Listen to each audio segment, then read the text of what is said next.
మీరంతా క్రైస్తవులు అని చెప్పుకోవడానికి దేవుడికి సిగ్గుచేడు.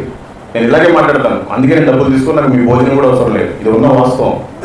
1వ తరగతి పిల్లోడు 2వ తరగతికి వెళ్ళాలి అంటే ఆ ఇచ్చిన 10 పుస్తకాలు చదివిన తర్వాత 2nd క్లాస్లోకి వెళ్తాడు.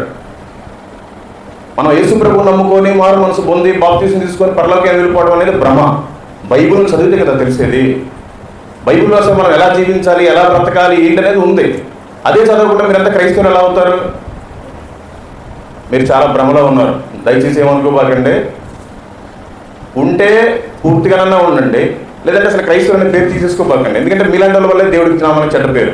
సగం క్రైస్తవులు ఇట్లే ఉన్నారు. మనం సరిగ్గా లేకపోవడం వల్ల వేరే వాళ్ళు హిందువులు ఎవరు దేవుడిని నమ్ముకోవట్లేదు.